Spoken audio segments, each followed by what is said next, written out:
ఈ పాడ్కాస్ట్ నచ్చితే లైక్ చేయండి, షేర్ చేయండి, సబ్స్క్రైబ్ చేయండి. ఫాలో రేయాంష్, ఇప్పటివరకు మనము విగ్రహం కథ విన్నాం కదా. నీటి పక్షుల రాజుకి హంసకి, నీటి పక్షుల రాజు హంసకి, నేల పక్షుల రాజు నెమలికి ఏదో రకంగా ఒక యుద్ధం జరిగింది. ఆ యుద్ధంలో ఇరువైపు వాళ్ళు ఎంతో మంది చనిపోయారు కదా. లక్షలాది పక్షులు పాపం మరణించాయి. ప్రాణ నష్టం భారీగా జరిగింది. హంస ఓడిపోయింది. హంసరాజు పేరేంటి? హిరణ్య గర్భుడు. మరి హంసరాజు పేరు హిరణ్య గర్భుడు. నేల పక్షి అయినటువంటి నెమలి రాజు పేరేంటి? చిత్రవర్ణుడు. చిత్రవర్ణుడు. అయితే ఇక్కడ ఏమైందంటే ఓడిపోయింది ఎవరు?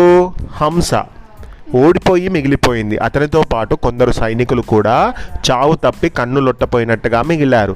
నెమలి గెలిచింది. గెలిచినా తన పక్షాన చాలామందిని కోల్పోయి ఓడినట్టుగానే నిలిచింది. కొద్ది రోజులు గడిచాయి. ఇద్దరు రాజులు సంధి కుదుర్చుకున్నారన్నట్టు, స్నేహితులయ్యారు మళ్ళీ. ఇప్పుడు ఆ కథనే చెప్పబోతున్నాను వినండి అన్నాడు విష్ణు శర్మ. ఇలా చెప్పాడు. ఏంటా కథ అంటే సంధి. సంధి అంటే వాళ్ళు ఒక అండర్స్టాండింగ్కి రావడం అన్నట్టు. ఇది 4th లెసన్. అందులో పాము వర్తకుని కథ. పూర్వం హిమాలయ పర్వత ప్రాంతాల్లో ఒక వ్యాపారం చేసేటువంటి ఒక వర్తకుడు ఉండేవాడు. పని మీద ఈ పక్క ఊరికి వెళ్ళి కాలినడకన తిరిగి వస్తున్నాడు. అడవి దారి పట్టాడు. అడవిలో చాలా మంటలు వచ్చాయి. చెట్లు పుట్టలు కాలిపోతున్నాయి. పొగ బాగా వచ్చేసింది. అయినా ధైర్యంగా నడుస్తున్నాడు. చూస్తుండగానే పొద అంటుకుందట. పొదలో ఓ పాము ఉంది. మంటలు ఇరుక్కుపోయింది. బయటపడేందుకు ప్రయత్నిస్తుంది, కానీ దానివల్ల కావట్లేదు. దారంతా పోతున్నటువంటి వ్యాపారాలను చూసింది. పోయి పాము నన్ను కాపాడండి అని గట్టిగా కేకేసింది. ఇదిగో మనిషి, దేవుడిలా కనిపించావు, దయచేసి నన్ను రక్షించు, ఈ మంటల్లోంచి నన్ను కాపాడు అని కేకేస్తున్నది పాము. అమ్మో, పాము నన్ను పిలుస్తుందా? అయ్యో, మరి దాన్ని రక్షించాలా ఎలా ఇప్పుడు అని ఆలోచనలో పడ్డాడు వ్యాపారి. ప్రాణభయం ఎవరికైనా ఒక్కటే కదా, కాపాడడం మానవ ధర్మం అనుకున్నాడు. పాపం పాము మీద జాలిపడ్డాడు. దగ్గరలో కర్ర దొరికింది. దాన్ని అందుకున్నాడు. ఆ కర్రకు తాడు కట్టి ఆ తాడుకి చేతిలో ఉన్న సంచిని కూడా కట్టాడు. నేర్పుగా ఆ సంచిని పొదల్లో ఇరికించాడు. కర్రకి ఓ తాడు కట్టి ఆ తాడు చేతిలో ఉన్నది కదా, మెల్లగా దాన్ని గుంజాడన్నట్టు. ఆ పాము వెంటనే ఆ సంచిలోకి దూరిపోయింది. అప్పుడు సంచిని అంతే జాగ్రత్తగా పొదల మధ్యలో నుంచి లాగి పాముని కాపాడాడు. ఎంతైనా పామే. దాని గుణం ఏంటి? కాటేయడం. దానిని దగ్గర చెరదీయకూడదు. అందుకని సంచిలో పాముని తోవ పక్కగా వదిలివేశాడు. నీ దారి నీది, నా దారి నాది, నేను కాపాడాను, సరేనా, నేను వెళ్ళిపోతున్నాను అని సంచిలో నుంచి పాముని తీసి దారిలో విడిచిపెట్టాడు. నీ దారి నీది, నా దారి నాదే అని అంటున్నావు, అయ్యో అదేంటి అలా అంటున్నావు అని అడిగింది పాము. ఏం లేదు, నువ్వు వెళ్ళిపో, నా తోవ నాది, నేను వేరే దగ్గరికి వెళ్ళిపోవాలి అన్నాడా వర్తకుడు. ఏంటి నా వెనుక పడ్డావు, వద్దు వద్దు అని అడిగాడు.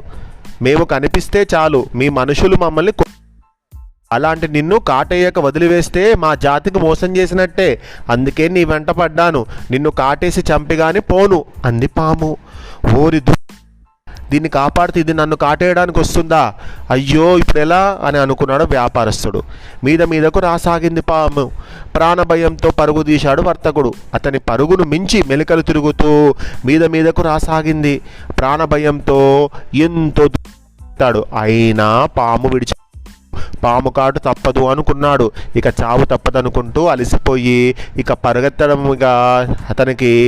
అతని వల్ల కాలేదు. ఇక వర్తకుడు ఏం చేసిండు, అక్కడ ఒక నక్కను చూసి నక్క వెంటనే మధ్యలో వచ్చి నిల్చుంది. పాముకి ఉన్న వర్తకునికి మధ్యలో వచ్చి నిల్చుంది పాము.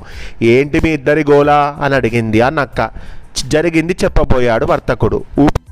లేకపోయాడు. ఇక పాము చెప్పిందంతా విన్నావు కదా, చూడు ఈ పాముకి అసలు కృతజ్ఞతే లేదు అన్నాడు వర్తకుడు అని చాలా బాధపడ్డాడు.